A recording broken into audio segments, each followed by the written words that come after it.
এই ভিডিওটাকে একদমই অল্পের মধ্যে শেষ করব দুইটা কারণে। প্রথমত হচ্ছে আপডেটটা দেওয়া, দ্বিতীয়ত হচ্ছে আপনাদের সকলের একটা কাজ করতে হবে। আমি পার্সোনালি মনে করি এই কাজটা করা জরুরি। প্রথমত আমি আমার ভাই অর্থাৎ অ্যাডভান্স গেমিং, সে ব্যাপারে আপনারা যা শুনছেন সেটা সত্য ঘটনা, এটা কনফার্ম। এবং ঘটনা যেটা হয়েছে, তারা মালয়েশিয়ান এয়ারপোর্ট থেকে যখন বের হচ্ছিল তখন গিয়ে তারা একটা কারে করে বের হচ্ছিল। ওই অবস্থা থেকে অপোজিট থেকে একটা কার আসে এবং সেই কারটা তাদের গাড়িকে একদমই মুখোমুখি যে সংঘর্ষ সেই ব্যাপারটা ঘটে। এই জায়গাতে যে ব্যাপারটা উল্লেখযোগ্য যে ব্যক্তি এখানে অ্যাক্সিডেন্টের সাথে ইনভলভ ছিল সে ব্যক্তি হচ্ছে 31 বছর বয়সী এবং মালয়েশিয়ান মিলিটারির একজন সদস্য।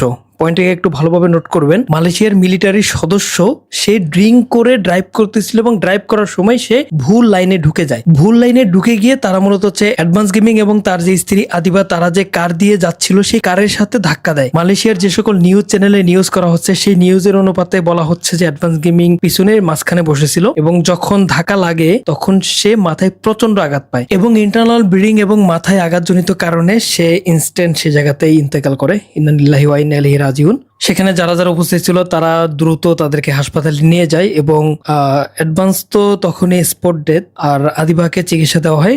লাস্ট আপডেট পাওয়া অনুপাতে সে এখনো সুস্থ আছে। আর দ্বিতীয়ত, সে যে ব্যক্তি যে মূলত অ্যাক্সিডেন্টের সাথে ইনভলভ, ড্রিঙ্ক করে গাড়ি চালাচ্ছিল, তাকে মালয়েশিয়ান পুলিশ অলরেডি গ্রেপ্তার করছে। কিন্তু এখন যে দ্বিতীয় পয়েন্ট যেটা আমাদের আসলে করা উচিত, আমি পার্সোনালি মনে করতেছি, সেটা হচ্ছে এই যে ভিডিওগুলো আছে, এই যে পোস্টগুলো আছে, মালয়েশিয়ান গভর্নমেন্টের নজরে আনা দরকার যে সে সাধারণ কোনো ব্যক্তি না, সে বাংলাদেশের পপুলার একজন কন্টেন্ট ক্রিয়েটর, পপুলার একজন ইউটিউবার, এবং তার সাথে যেটা হয়েছে সেটা কোনোভাবে মেনে নেওয়া যায় না। এখন আমাদের ভাই অ্যাডভান্স গেমিং এর বিচার কিভাবে নিশ্চিত করা যায় সে ব্যাপারে আমি আমার পরিচিত বড় ভাই সেভেস 420 থেকে শুরু করে আরো অনেক বড় বড় ব্যক্তির সাথে কথা বলেছি। সেক্ষেত্রে যে সকল বিষয়গুলো উঠে এসেছে, মালয়েশিয়ান যে হাই কমিশন রয়েছে তাদের হস্তক্ষেপ গ্রহণ করা, প্রবাসী কল্যাণ মন্ত্রণালয়ের সহায়তা থেকে শুরু করে স্থানীয়ভাবে আইনজীবী নিয়োগ দেওয়া, এই সকল কাজগুলো করা যেতে পারে, কিন্তু সেগুলো আসলে তার পরিবারই করতে পারবে। এর বাইরে আমরা যারা অডিয়েন্স রয়েছি, যারা তার ভালোবাসার এবং কাছের মানুষরা রয়েছি, তারা যেটা করতে পারি, সোশ্যাল মিডিয়াতে জনমত তৈরি করতে পারি। এটা করা অনেকটা বেশি গুরুত্বপূর্ণ। কেননা আমরা যদি এই ব্যাপারটাই কাজ না করি তাহলে হয়তোবা এই বিচার প্রক্রিয়াটা অনেক বেশি লেন্দি হবে। কারণ আপনারা বুঝতেই পারতেছেন সে ব্যক্তি একজন মিলিটারি সদস্য। তাই আপনাদেরকে রিকোয়েস্ট করবো, আপনারা প্রত্যেকটা ভিডিওতে,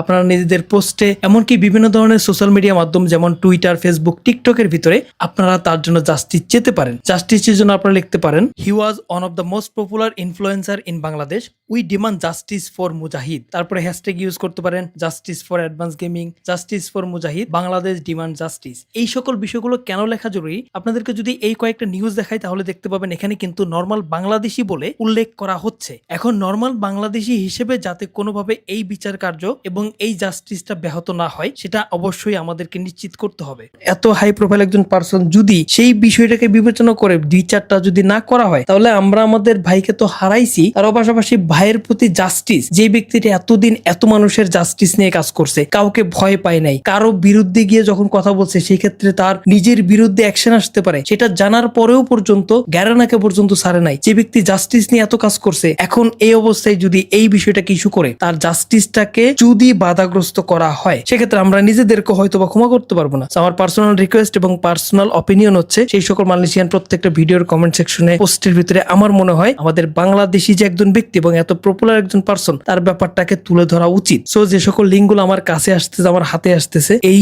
লিঙ্কগুলোকে আমি আমার কমেন্টে দিয়ে রাখতেছি। প্রত্যেকটা জায়গায় আমি চাই আপনারা প্রত্যেকে কমেন্ট করেন। সরি টু সেড দ্যাট, এটা কোনো ভিউজের জন্য আমি বলতেছি না, আপনাদেরকে বলতেছি একটা কারণেই যে আমরা জাস্টিসটা পারফেক্টলি চাই। আর যদি ভিউজ হইতো সকাল থেকে আমি অনেকগুলো ভিডিও বানাই ফেলতে পারতাম। জাস্ট 2টা পোস্ট করছি আপডেট রিলেটেড, কারণ আমি আমার ভাইয়ের এই বিষয় নিয়ে ভিউজ কামাইতে চাই না, আমি চাই জাস্টিস।